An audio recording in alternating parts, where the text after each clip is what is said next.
Hey, hello everyone. This is one guy, one missing guy. T&D. Sadly, Lionel can't make it due to some work stuff, but I'm sure we'll try and get on without him. So today, in our little world brewing session, we're joined by two lovely special guests. Why don't you introduce yourselves? So I am James from Tabletop Terrors, and I wanted to let everyone know, no offense to you, Harry, but I think that 99% of Hangouts are started with the word "hey," because I do the same thing. When you go live, you're like, "Hey, it worked!" You know, you're just ready for it to break. So I just wanted to share that with the people. And I'm James's brother, Tim. I'm the other half of Tabletop Terrors, and our channel is based on conquering the crucible that is creativity. We just feel like when you're consistently creative, it can be very arduous. It can be like the PvP in Destiny. That's called the Crucible. That's right. And with that said, we also learn a thing or two about tabletop games along the way. So we're two guys, TNT, Tabletop Terrors, TT. With dynamite. You can see how I stretched that. Yeah. So. Yep. You can tell how well this is going to go. The dad joke R&D department spent all their money on that one.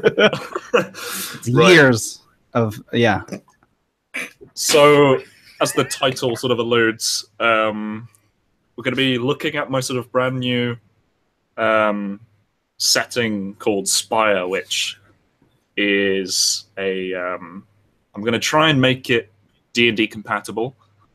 So I've been building some mechanics to go with it, which we can talk about later or something.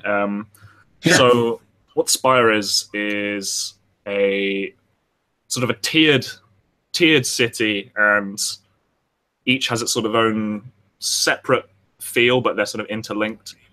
With sort of that classic cyberpunk, which is sort of high technology, anti-authoritarian, sort of on the top, and then almost post-apocalyptic under the ground. And that's sort of a really general thing of Spire.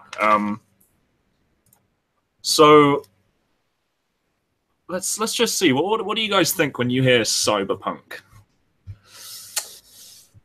I think of You're gonna have to do a lot more looking at that mic now that we have two. Yeah, no kidding. I have this terrible habit of looking at James while I talk, and so then our audio is always like me sounding like I'm in the room next door. But to me, I think cyberpunk, when you say that specifically, there's a level of measured kitsch built in, where it's this sort of futuristic 80s. I think of Blade Runner. Where it's a neo-future that looks like, to us anyway, a hyper-evolved past. Yeah, it's like if people in the past imagine what the future would be like, and then that was it. Yeah, right. Exactly that. I also think of Shadowrun and augmented, like neon colors. Yes. Augments, corporations. Yep. That kind of thing. That's what immediately springs to mind as far as the baggage I bring to the table. All right. So, thinking of that sort of the big sort of competitor, I guess you'd call it, which is Shadowrun. That sort of very neon feel. That's the sort of aesthetic that I'm going for at the moment, with a bit more darker sort of elements. But instead of having magic, casting spells or whatever, I've got psionics. So cool. Like telekinesis, telepathy, electrokinesis, all of these sort of cool things with using your brain to just blast people apart. That's what I want. Yeah, that's awesome. I've got this kind of like a lot darker tones than Shadowrun, which I'm going to go for. So things like corporations actually kidnapping psychics, doing experiments, genetically modifying, seeing if they can create their own sort of super soldier with all these abilities. Okay, yeah. That's cool. But let's think of an awesome topic just to sort of run with. Is there anything that sort of inspires you straight away? Sure. So the first thing is, just as someone who, I try to write and create my own worlds. And one of the things I used to try to get away from was using existing media to describe my world. But I've come to stop worrying and love the bomb and understand that the quickest way to get someone there is to explain my world using other worlds. Yeah, the shared context. Right. And so when you say cyberpunk and then you describe what your world is, I would almost say I would figure out the first part of the elevator pitch meets Shadowrun. So I would say something like, it's like 1984 meets Shadowrun. Yeah. Or it's like X meets Shadowrun. That way people know, oh, cool. But then it's like... Yeah. something different. What so if that, this were also in Shadowrun? Something like that. And by coming up with that elevator pitch, it really helps people. Like, I think for Dragon Grand, when we first started out, we didn't have one, but eventually it was like, it's Lord of the Rings if Sauron won. Yes. Because everyone goes, oh, I'm there. Yep. They make it there real quick. But immediately, I love the idea of the layers. I think that is from a game master standpoint, I can set multiple types of adventures in the various layers and have a totally different feel, and that is cool to me. I really like that aspect. So I've actually done a little. I got super inspired one day about the sort of lower layer. I haven't not sort of sat on a name just yet. It's just called the Undercity for the moment. So what that is sort of these humongous sort of columns sticking out of the ground. Actually, I have a picture. This might be even better. Yeah. Let's see. I have a quickly done sort of side view. Actually, which one would be better? Okay, this is a piece of art, and I will link the artist in the description after this. But I want to share this just wonderful piece of art, which I think sort of perfectly captures what I'm going for, with a few tweaks. Let me see if I can get this working. Cool, and I'm gonna jump into the chat here as well. I think we got some folks watching, so I'll just try to babysit the chat a little.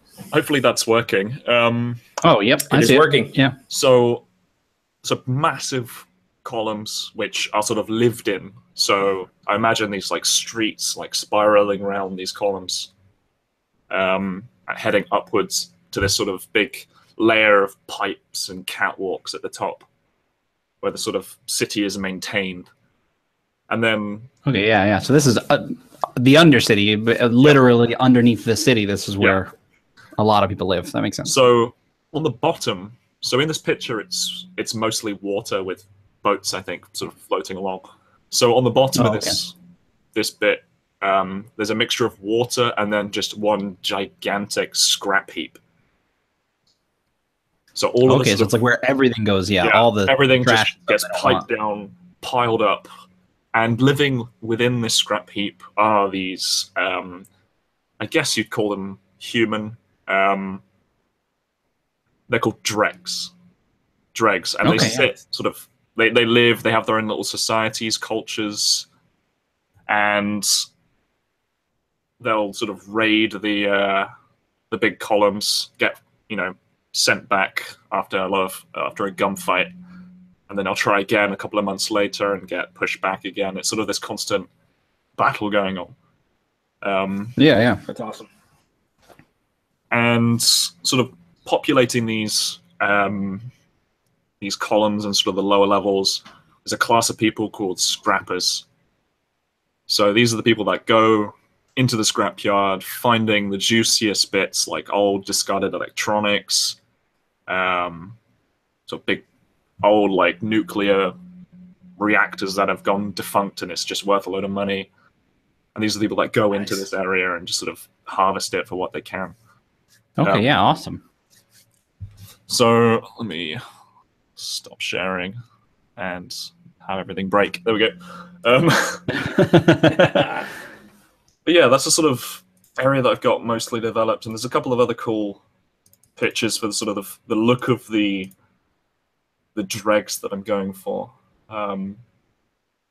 They look mostly human, but they're like, you know, sort of cut bits into themselves and try and sort of sure. Yeah, kind of some sort of subhuman a little bit, probably with the older kind of non-working augmentations that are just like poorly, like you said, like cut in and stuff and bleeding and like completely just defunct. Some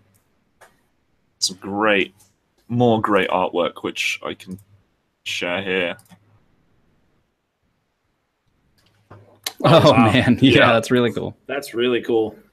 That's the sort of look that I want to go for. So these are just sort of like, I guess a bit like the Reavers in Firefly. Yeah, that's a very sort of apt description. That makes sense. Yeah, that's cool. It almost has this like interesting like Native American vibe to it. Yeah. I love like the hypodermics and the belt and stuff. Like that's crazy. Yeah, that's really cool. Yeah, the person who did this art is just great. I will again link everything down. They did some other ones as well. The sort of like studding metal on the forehead is great. Yeah, that's really awesome. Yeah, I like that one too because that's probably the most modern piece we've seen so far of the art you've chosen. The other ones could sort of be in a fantasy world, whereas this one looks a little more like gives a little more of an idea. Yeah, the camo trousers and super cool. Exactly. I love that crossbow thing too. It's really awesome. Yeah, and then just like a quick sort of this. I think this is 40K, kind of. But that's like the sort of massive, like really like spiky villages that they live in, made out of all this scrap. Yeah, exactly. Just made out of trash and what they can find and angles and stuff. Yeah, super cool. Right. I just love looking at art. I have a Pinterest board which I sort of just comb through. Just looking for awesome bits of art, and most of the stuff that I found actually has artist links. So that's really cool. Yeah, it's great because you can just go onto the artist's website and like look around for even more stuff. Right. So, is there anything like something that grabs you from the Undercity that you want to run with? The first question I would have would be what sort of government, if any, is there? Not even necessarily government, but like rulership. It seems like the actual government doesn't care about them. So do they, is it regulated at all, or is there a warlord, or is it a Morton Joe type scenario?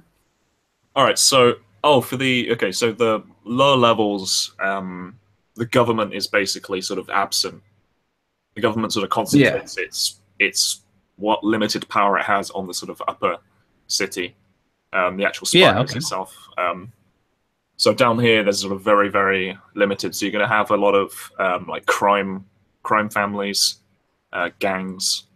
The Dregs will have warlords. Just other factions and stuff. Yeah, I love that idea, and I think one of the things that I've learned it's weird. As a dungeon master, I want a certain set of information.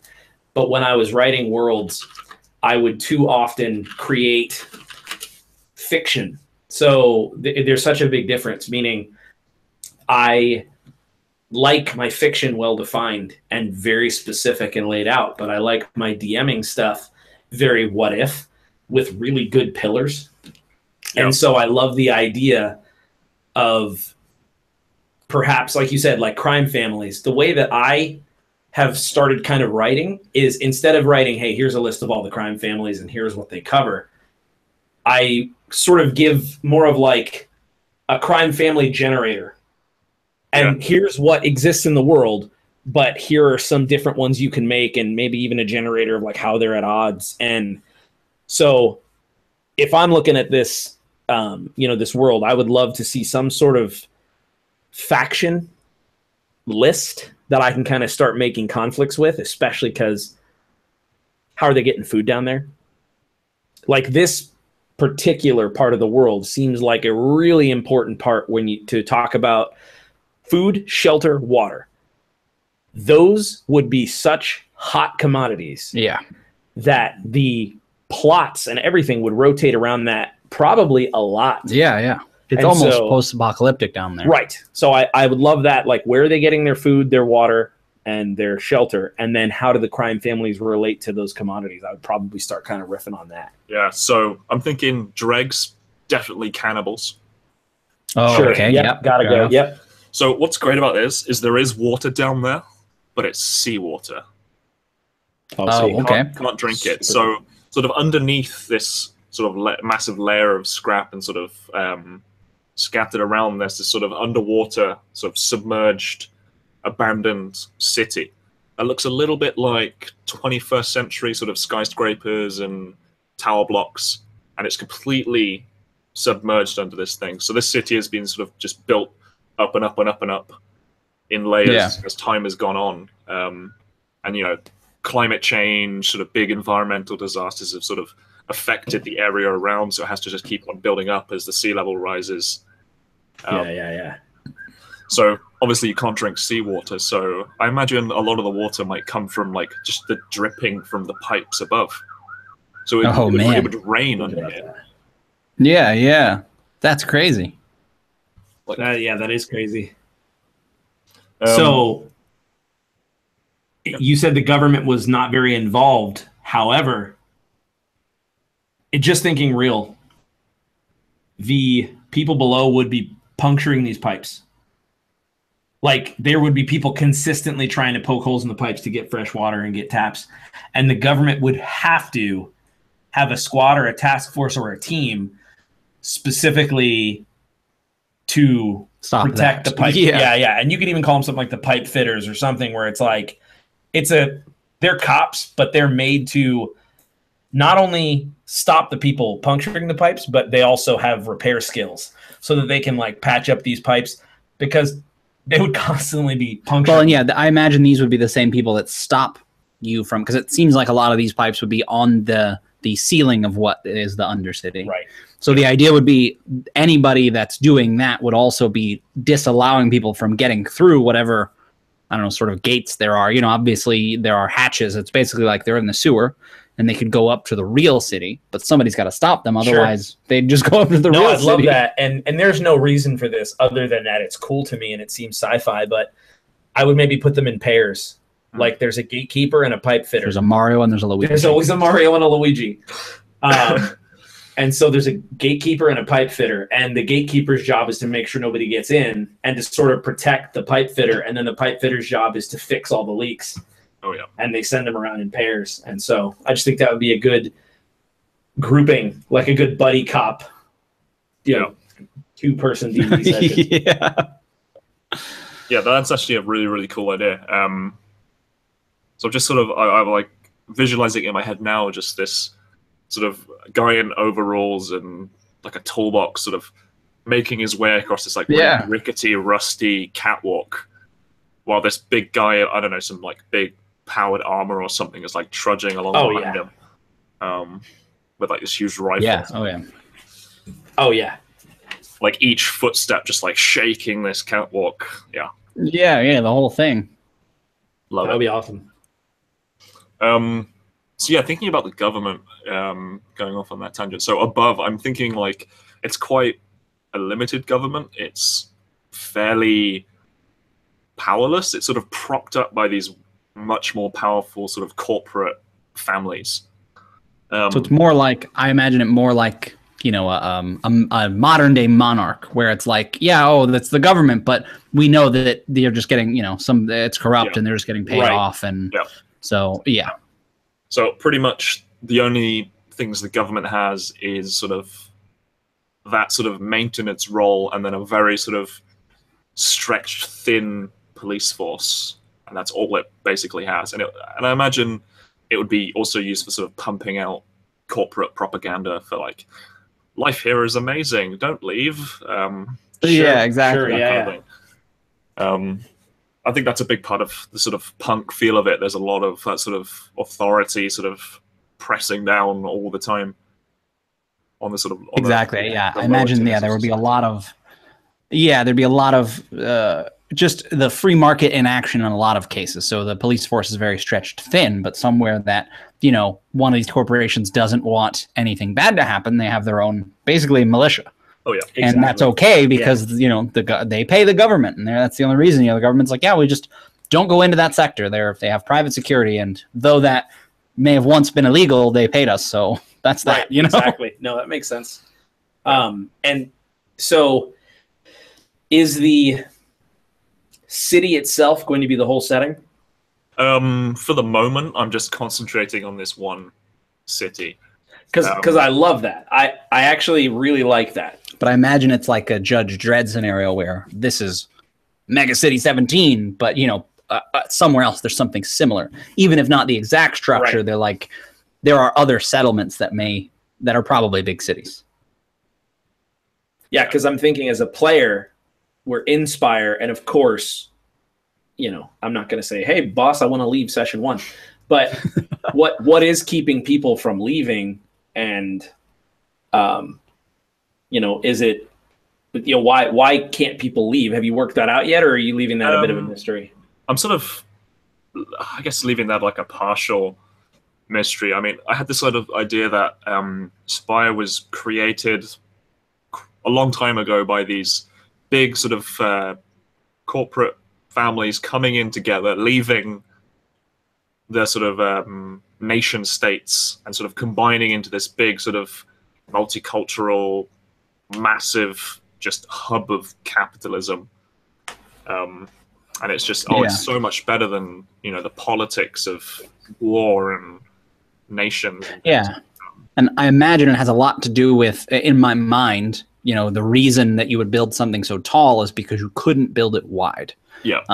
Maybe you could, but the idea being there's no reason to have it so vertical unless, you know, it was a wasteland or it belonged to someone else or there were, you know, any number of those things where it's like, well, we can't go out because if you consider how high it's built up now that, you know, the original cities are submerged underwater, you're miles above what would have been the original ground.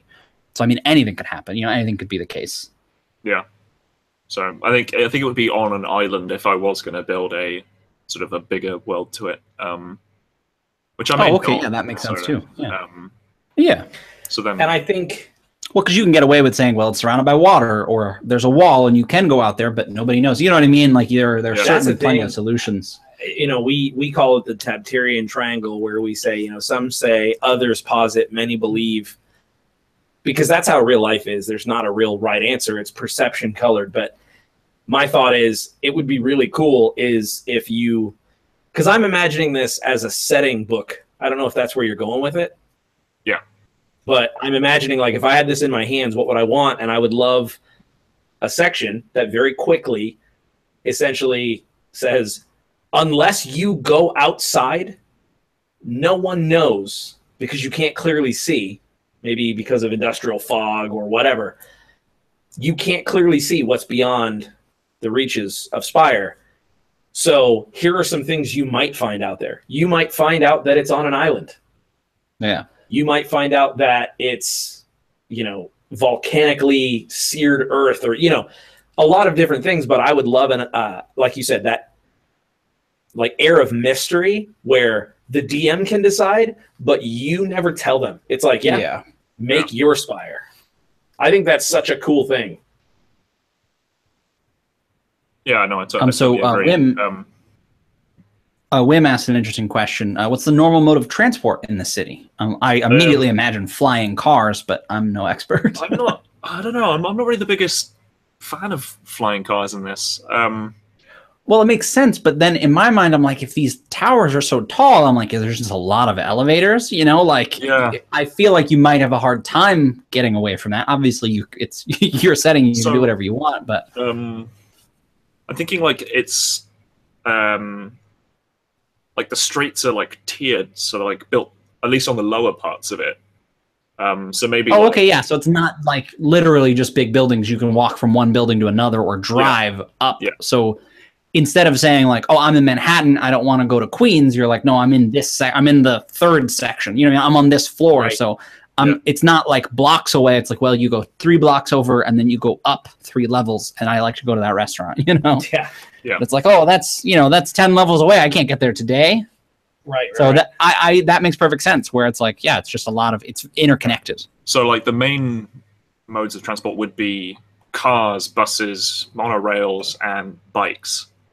So motorbikes. So Okay. I've got so in that sense, still plans. very modern, but still, yeah. I've got plans for biker gangs in this place. Of course, yeah. So as the city sort of flattens out, as it gets further and further away from the city, you get more and more crime as the corporation sort of security forces like don't bother with that area. It's not in the sort of immediate interests of the corporation. So I've got sort of themed biker gangs I just have in my mind. So ones that are just like mostly cybernetic, ones that take a lot of drugs, ones that look like goths with pink spiky hair and shit like that. Ones that look like sort of classic metalheads on Harleys that are like souped up. I don't know. Does that sound cool to you? I think it's really cool, and like you said, it makes sense that again, there's these levels where at the highest levels, life is quote unquote perfect, if you have enough money. But then it makes sense where the city is not all the same height, like you said. It's like maybe the middle or a specific part of it has the tallest towers. Exactly. But then, like you said, as it gets to the outside, they get shorter and shorter, and eventually you're on the ground floor, which is almost as bad as the Undercity. I mean, not or quite, maybe reverse that and make it so that the tallest buildings are on the outside and it gets shorter and shorter toward the middle. Oh, okay. So the people that are in the out. Yeah, and the most impoverished people can't, like you said, they can't leave. That's another reason they're stuck that they in wouldn't that be able center. to. That's sort of like, and it's not the Undercity. It's not scrappers and all that stuff. It's the lower class. It's the median workers. It's the, the Bob Cratchits. Yeah. And so 2 things. The first thing, you were like, hey, does that sound cool to you about the biker gangs? Yeah. I would say, put that in place. And then as you build the world, something might come along and totally overhaul your perception of the biker gangs. Yeah. But until that day, it's like, yep. That's what I have, cybernetic biker gangs. Yeah, there are so many things that have changed in Dragon Grin that we're like, oh, it's always been this way. Let's dial it 2 degrees to the right because now we realize this. Yeah.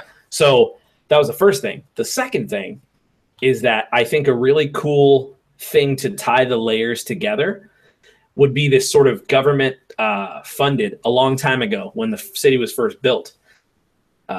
Enjoy maglev cable cars, where it's essentially these magnetic cable cars that are on tracks on the sides of the buildings that are almost like vertical subways, and they do run in different areas. So it's like not cables in the sense that it's like actual cable cars, but I think it would be really cool to have these sort of boxes that go around the city. So you could use public transportation, but it's unsanitary. It's dangerous. This is where your gangs hang out. But you can catch a maglev car from level 1 to level 3. You just got to know which ones to get on, and a lot of them are exactly. Yeah, it's like a more vertical bus, where obviously a bus could take the roads around. But you're like, no, I just need to go up this thing. Yeah, and I feel like it would just be this like this old.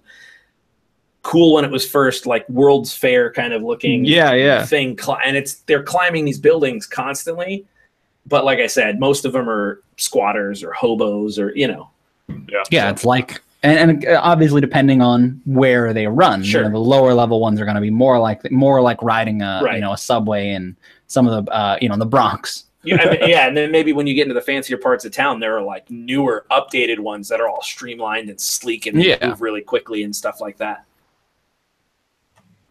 I like the sound of that. I was just saying, like, Wim had that in the chat. Had like these elevator things, maglev elevators. Just before. Well, I imagine that was after that. I was going to say that would be incredibly. It was before you started saying it, actually. I guess maglev is a thing that people know. I don't know. That's crazy. perfectly aligned right in that moment. That's ridiculous. Yeah. That's crazy.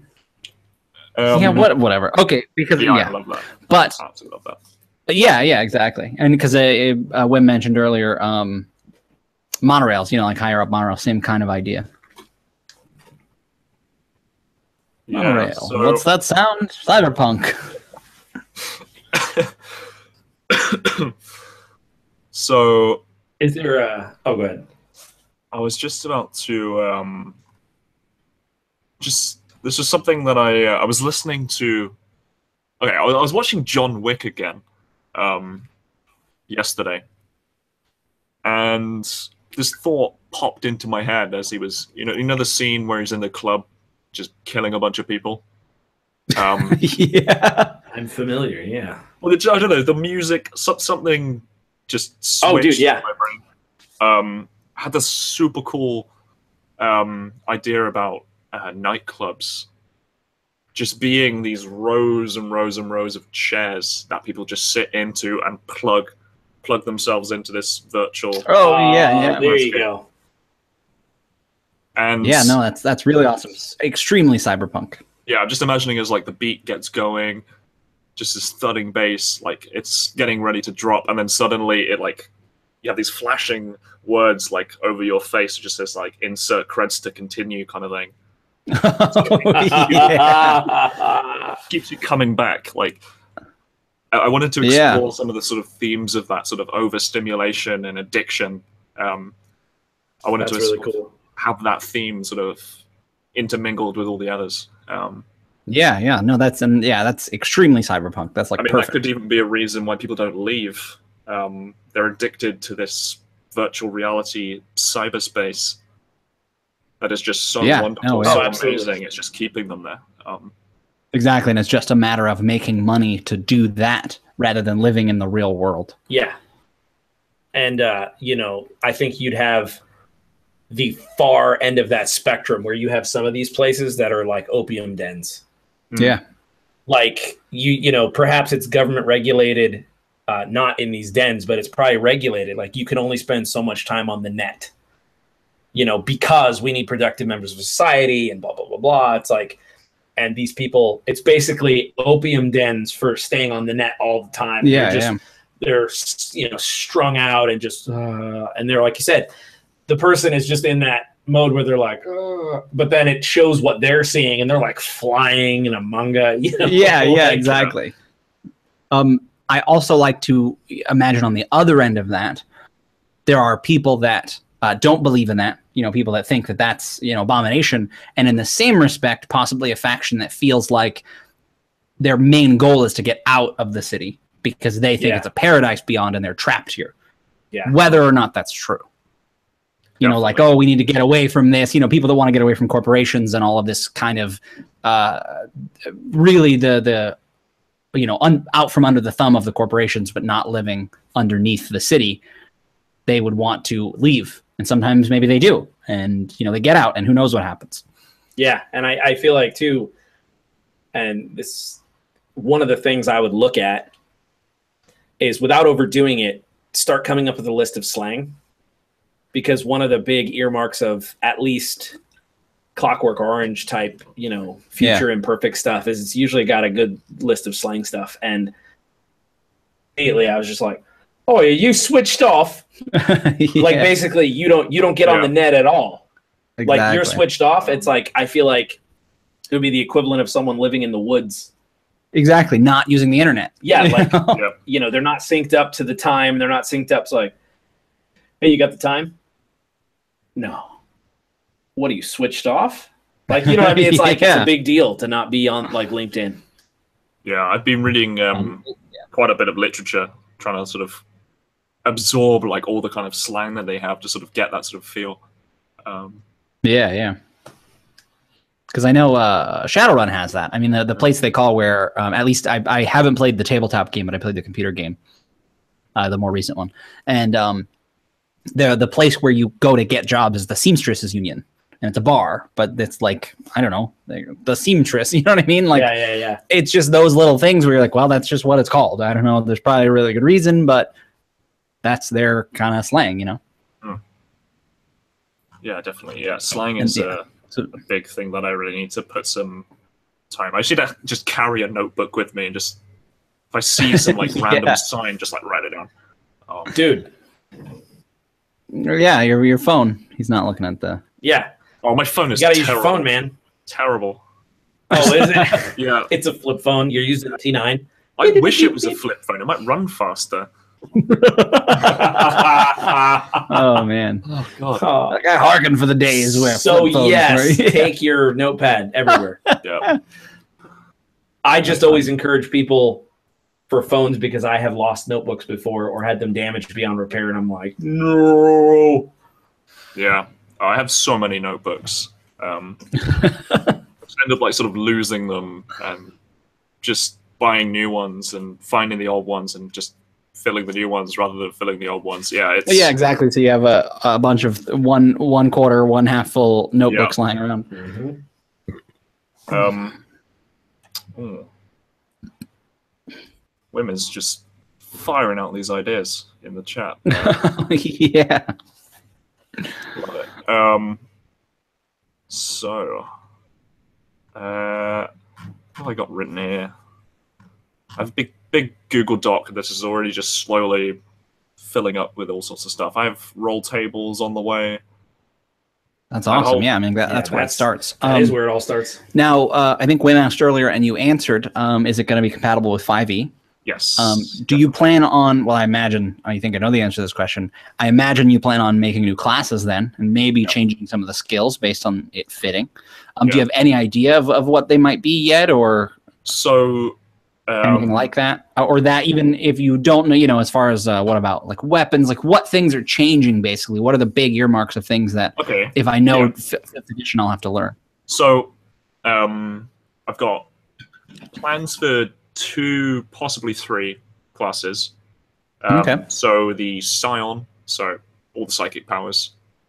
I kind of want to sort of stick in single schools, as it would call disciplines. It's just what they're born with, the powers that they're born with.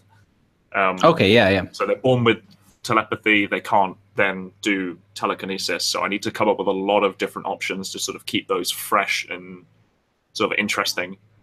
Doesn't really work for me having them sort of swap around quite a lot. No, I know what you mean.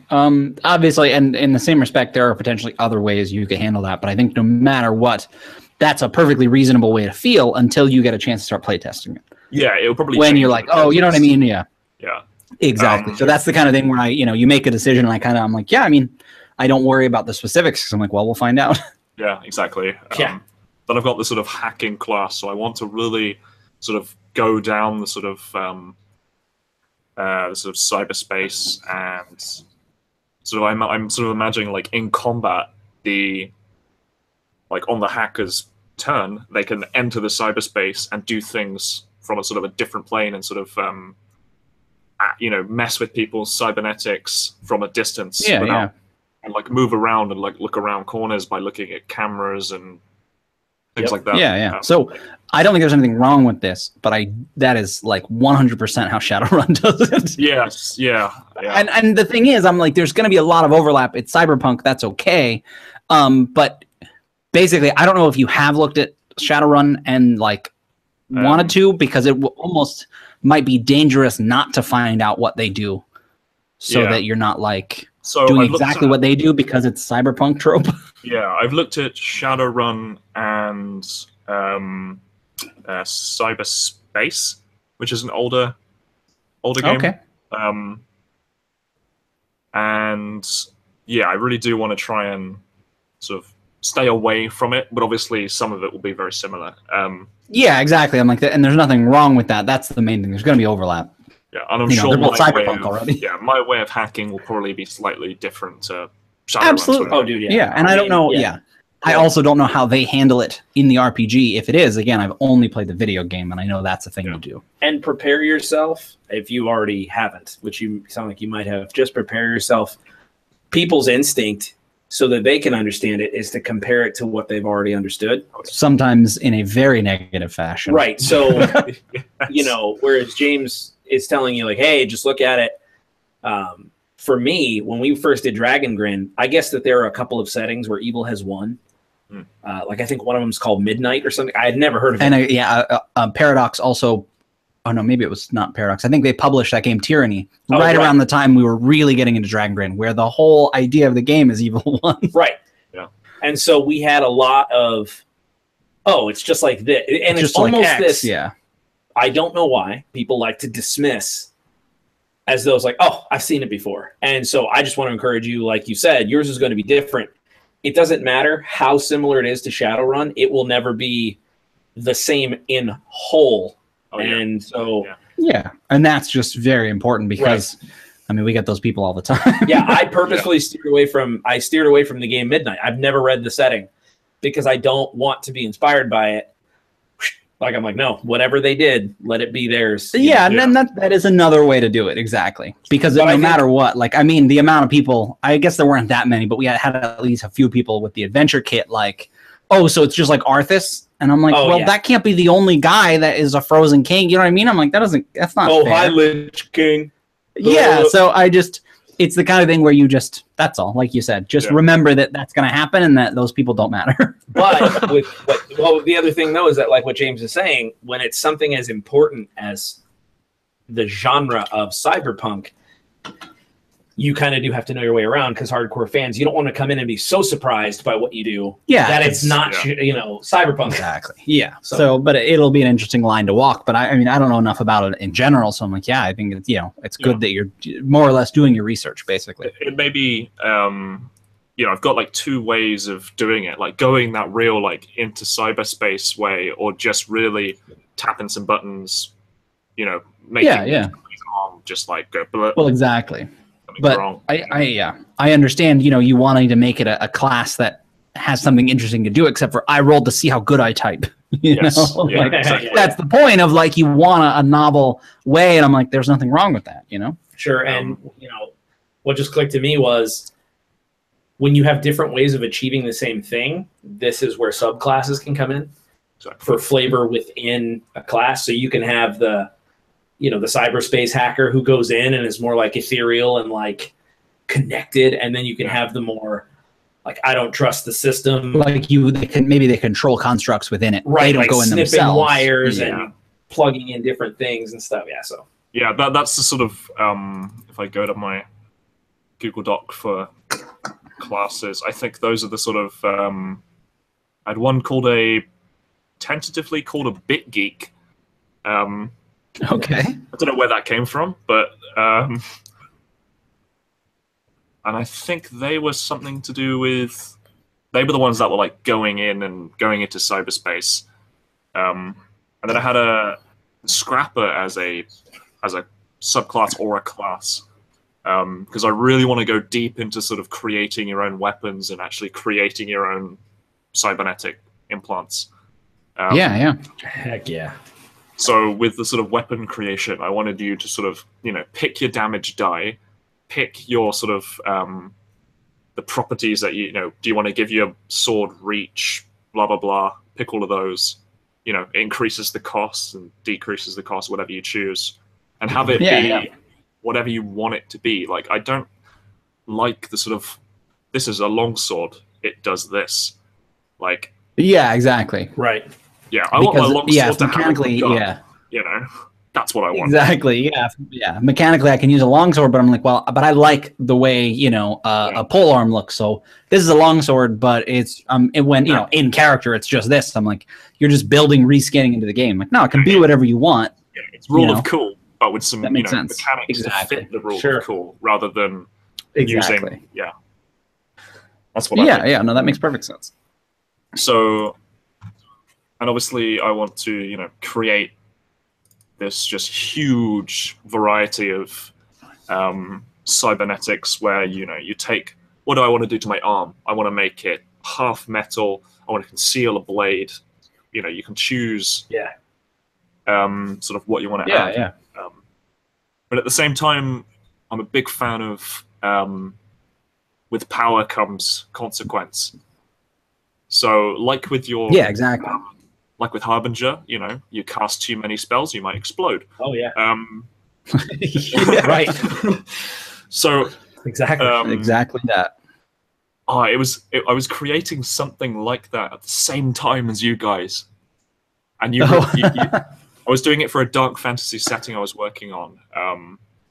And then I was typing it, and I saw you guys had released Harbinger, and I saw it.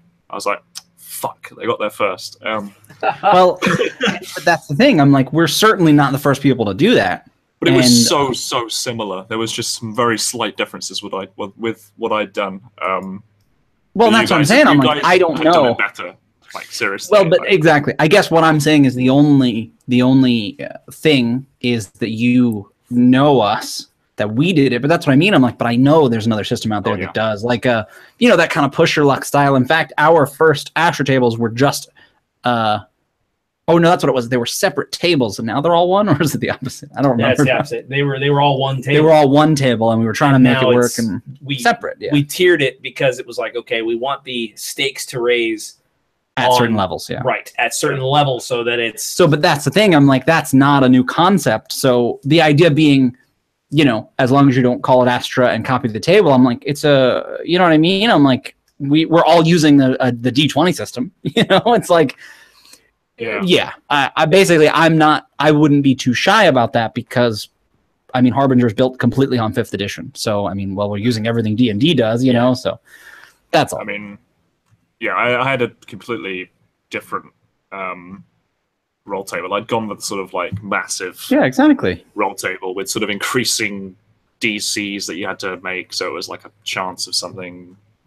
Yeah, it was a weird, didn't quite work, but I was getting there with it. Well, and that's the thing. Again, that's where it comes out in playtesting. That's where playtesting, because we had the same exact style. It was a D100, and we found out very quickly that you could explode if you just cast one spell. That was like, and you disappear into oblivion. So my mechanic was, it was a D100 roll table, but you'd roll a D20, and the more spells you cast, the more you'd add on to your D20. Exactly. Yeah, and that's what we had, but we couldn't both keeping it 5e simple and making it so that you were like, oh, so it adds, you add this much each time, so you don't, we had something that worked okay, but still, you could cast a couple of spells, and it was really hard to tier it in such a way that was like, well, you just die. There were too many that were you just die. So what we ended up doing, and what you could even, if you wanted to use the same sort of thing for cybernetics even, what we ended up doing was we decided there are going to be X amount of tables, and then there's going to be a cost. So there's an economy to get to the different tables, and then the earlier tables have positive results. Yeah. And it's almost, I think it was like a 6. Basically, we mathematically figured it out so that it scales. So the earlier tables, I think the first Asher table is literally 50-50. Well, then I wouldn't say positive as much as not extremely negative. It might be 50 positive, the first one. Sure, so positive, neutral, and negative, meaning there's some that do nothing, or something that is like, oh, but there are some on the first Asher table where it's like gain advantage on your next attack. Yeah. Anyway, if you wanted to use something like that for cybernetics, I think that could be kind of cool, where it's basically you're pushing the energy source maybe. It's like it does what it's supposed to do the first time around, but the more you do it, it's, whatever the Astra system would be in yours, it's almost like your tech limit or whatever it is. The more you use your enhancement, the more it's willing to blow up on you. Yeah, so it was like I had this idea, which inspired by, there's a game called Stars Without Number, which fantastic system. It's sci-fi, really, really, really simple to play. Like you learn it in 5 minutes. Had this cool thing with their sort of cybernetics and their sort of psychic abilities. Had this sort of system strain. So how much strain you could actually put on your body before bad things happen. So how many arms chop off and put a metal one in before your body falls apart. Right, or rejects it, or or in the case of like Stranger Things, you try and like pull a train towards you, your nose starts bleeding, your ears bleed, your eyes bleed. Exactly, it's just more and more difficult. Yeah, that's the kind of thing I want with my sort of drawbacks for using these powers, for having these cybernetic abilities. Yeah, so it's just that trade-off of like, well, no, I need to do it this time. You know what I mean? I Exactly. really need this to work, and it's worth the consequence. Like you have to lift the door with your cybernetic arm, but you just used it in a combat and it's overheated. Yeah. So it's like, roll on the consequence table. Oh, okay. You do open the door, but you take a D10 of searing pain, something like that. Yeah, exactly. That's the kind of thing I want for that.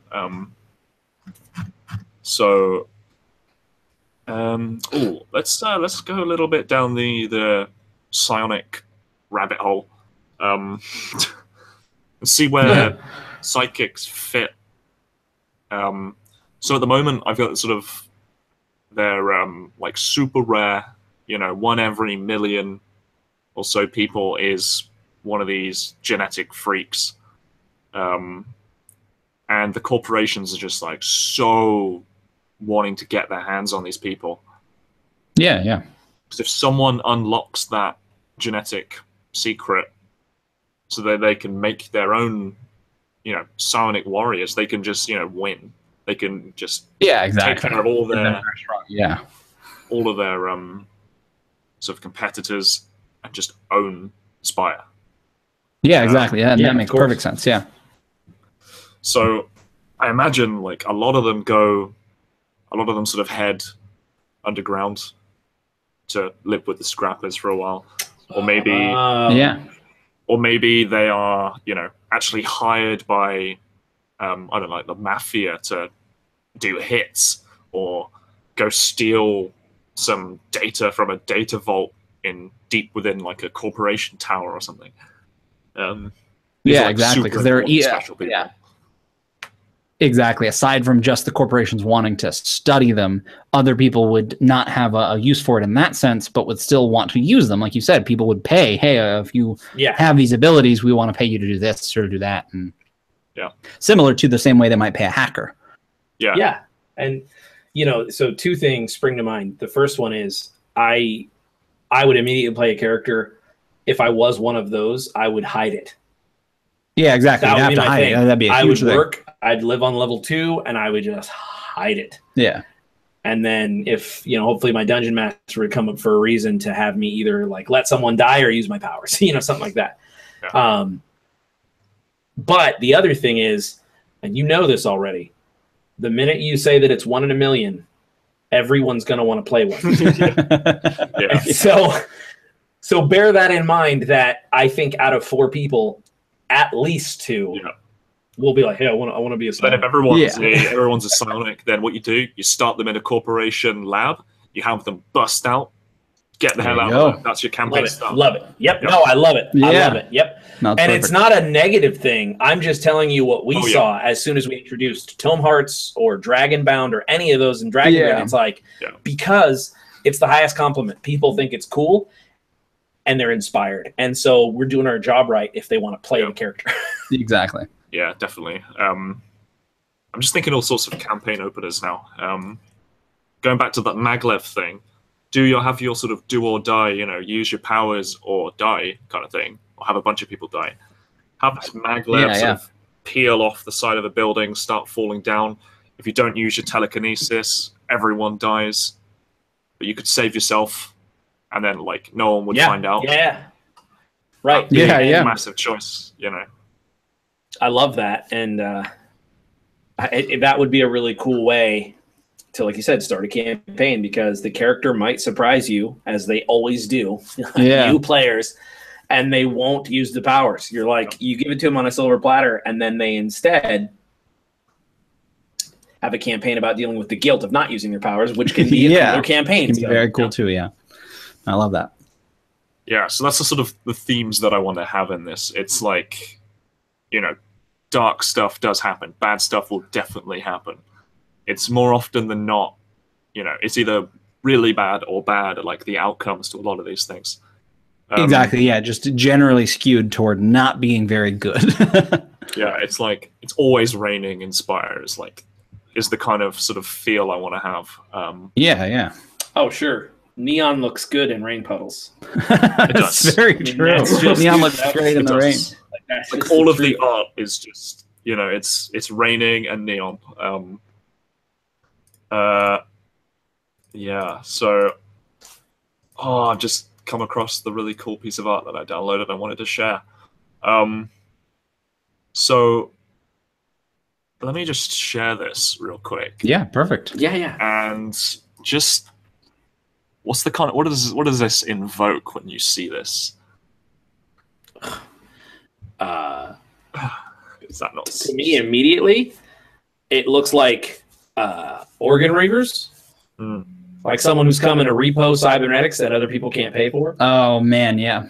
Like that's the drone that scans it, and it's like so every piece of cyber tech, legal or illegal, has a tracer of some sort in it, and so you can get it disabled. But if you get it disabled, then you immediately go on a wanted list. Yeah, exactly. Like or a blacklist if it's like, you know, if you go to your cybernetic bookie and you have that disabled, then you're blacklisted. No other bookies are going to deal with you. It's like, you got to go square up with rigs before you got to turn your tracker back on, whatever. And this guy is the guy they pay. And you know what he does? He takes your cybernetic arm and puts it on his own. Yeah, like it's. Right. I think the most important thing is that the image says to me, this is not he doesn't walk you down to a hospital to make sure your cybernetic comes out right. He hacks it off. Like, oh, you have a cybernetic eye? Well, my job is to get that back. Yep. It doesn't matter what happens as a result of that. Sorry, you're collateral damage. And you know what I would totally see? So this image, right? And if it's a film, it kind of pans in close and he sort of twitches his head and he flicks his thumb and this sort of hot blue laser edge glows on the sword. Yeah. Because he's cutting through metal. So it's like, you know, and he's going to take that cybernetic eye.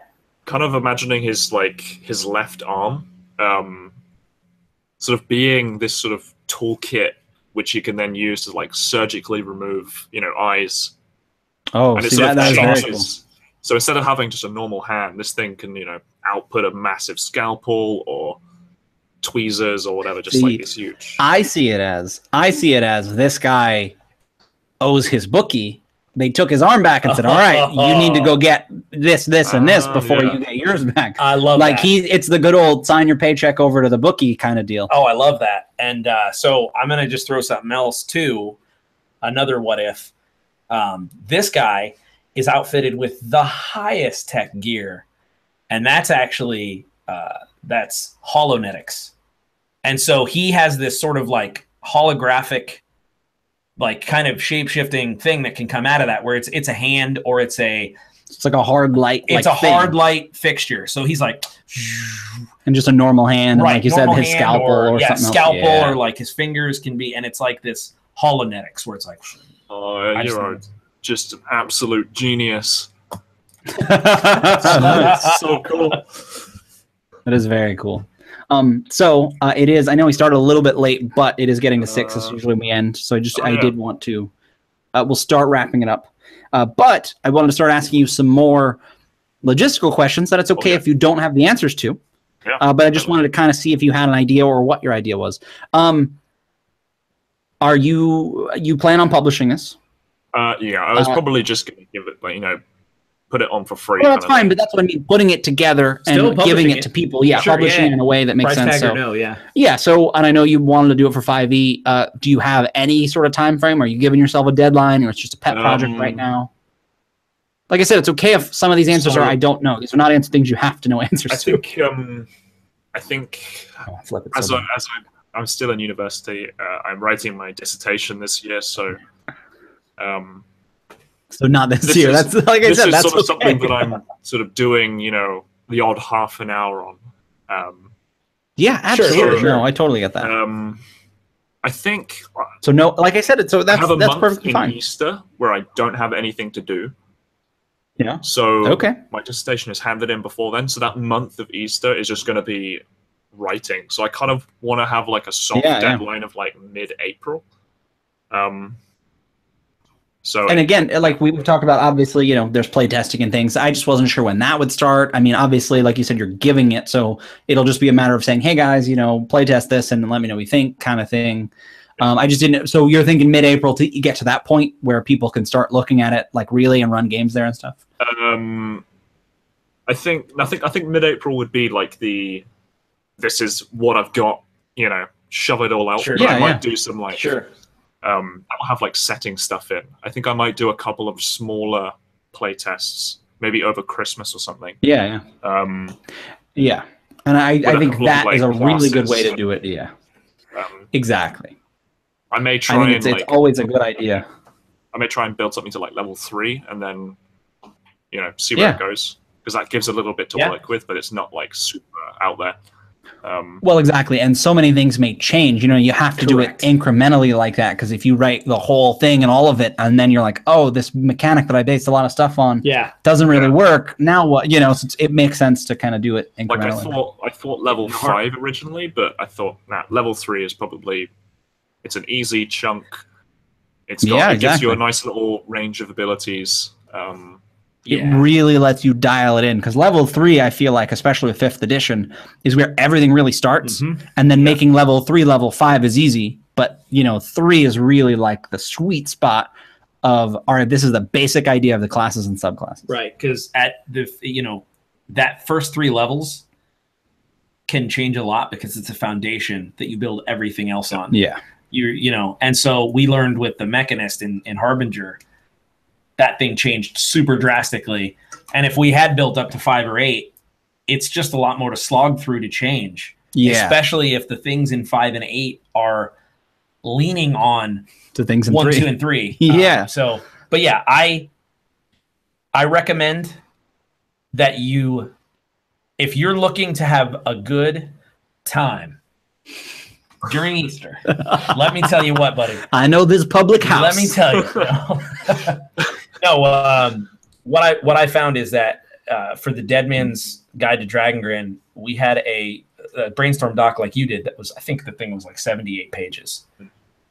And so if you want to really dig in and write, I would make a folder on your Google Drive, and I would start naming docs very, very broad things, because you don't want a million docs, but like start breaking out these ideas if you haven't already. I have done that, yeah.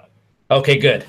That will save you a ton of time, so that because I promise you'll be inspired to write about cybernetics, and you won't be able to find it in your brainstorm doc. Yeah, so what I've done... At least we wouldn't have been able to find it in our brainstorm. But if you have a minute and you're inspired, you drop it into that one. Exactly. What I've done is I've got like my brainstorm doc, just a pile of just ramble. And then I've got each sort of section, I've just done like mechanics only, like class mechanics only is in its own little document. Yep. I've got, backgrounds, I've got equipment, I've got... Yeah, that's perfect. I've even actually somehow made in about half an hour a D20 adventure generator, just straight away. That's great.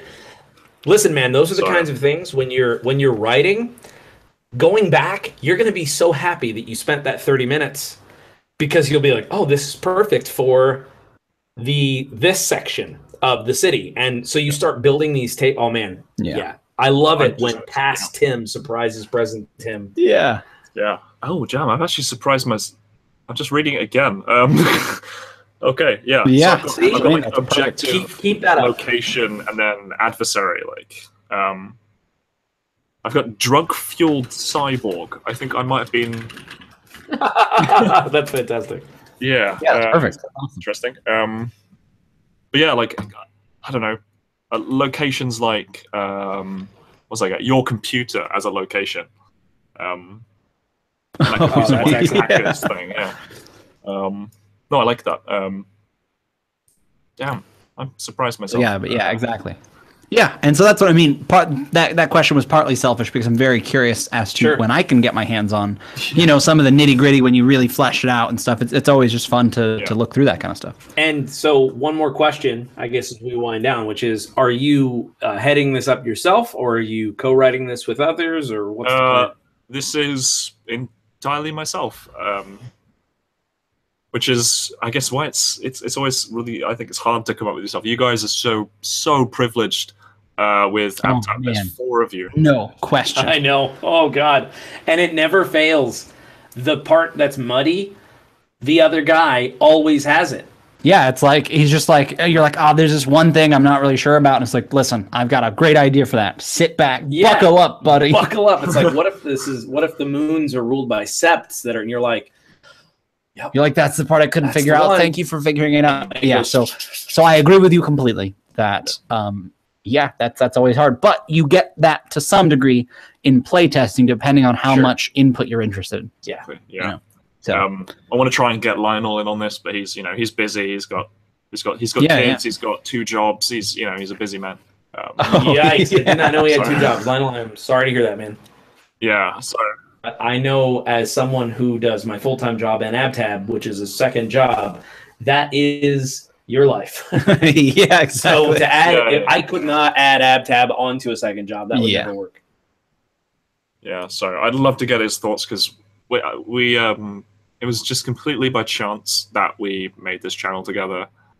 But we mesh just so well off each other, which is just fantastic. So when I can get him into videos, we can just ramble for, hours. We try and that's perfect. We sort of say, right, it's been half an hour, stop, and then we'll continue to accidentally talk for 2 hours afterwards. Yeah. Oh, absolutely. Yeah. Every meeting we have is like, all right, guys, I only have 30 minutes, and then 2 hours later, you're like, we've started blocking off 2 hours for hour-long meetings. We understand. Because exactly, same deal. I know what you mean. We understand.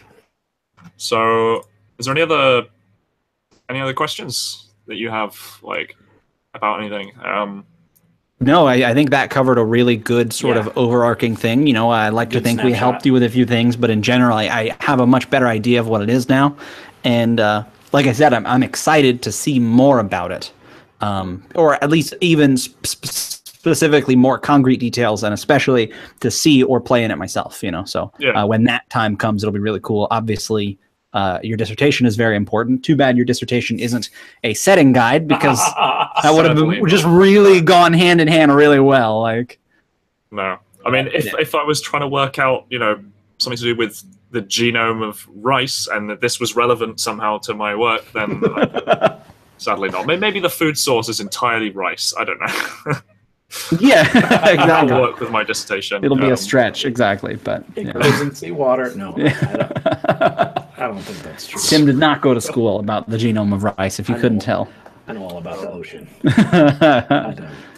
Yeah, I hope that was interesting for everyone to watch. I'm going to give a shout out to Wim, that guy in chat. Oh yeah, exactly. I've spoken to him I think a few times in random hangouts over the past year. Yeah, awesome dude.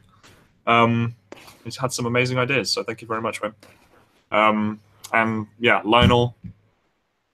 Sorry you're not here, but hope we can do it next time. Yeah, exactly. Maybe next time. Yeah, I think Barker has actually expressed interest. He wants to get in on it. So maybe. Yeah, Barker's an incredible asset. Dude is fearlessly creative. Like, he's one of the ones in AbTab that always rounds out the product where it's like, oh man, you made that have so much more breadth. Yeah, that's like, good job. So yeah, that would be perfect. So that would be perfect. Yeah. Yeah, I've had him on once before, where we made some desert place called Remnant, which is in my other sort of more classical D&D setting. Yeah. I've had a lot of guests on, and we'll hopefully try and get them on again, because they're all great, and I could just steal ideas off them. Exactly. Yeah, no, it's very cool. That's what this is about, man. Right. So, any last words? Any last plugs? Go for it. If you're not subscribed to this channel, do that. Two Guys D&D, of course, and do that. And if you're interested in checking out Tabletop Terrors, you go over there on YouTube, and we've got a ton of stuff planned for 2018 that we've been working on quietly behind the scenes. Like making videos, posting videos, and posting them. Posting ideas for videos to post. About our videos. But the other thing is, I know that you are aware of this, Harry, but other people may not. On AbsoluteTabletop.com, Weapon Master 2 is currently available for pre-order, coming out December 15th. Very excited about that. You know, in the coming weeks, you'll see a lot more stuff from that. Whole redesign, a ton of images. You know, like 40 or 50, I think, weapon images. It's going to be super cool. It's going to be awesome. That's awesome. Right. But yeah, I think that's it. Yeah, and I have one thing to add. Everyone buy Oath of the Frozen King. I've run it like 4 times already. So I'm going to keep on running it. Just buy it. just go to AppTab right now, buy it. That's buy it. That's all you need to know. Just buy that's it. awesome. Right. Yeah. So yeah, thanks for joining us, everyone. Thanks, Tim and James. It was For sure. really good fun. And I shall end it right there. See if I can click the button and have it work. All right. Thanks, everyone. Ooh.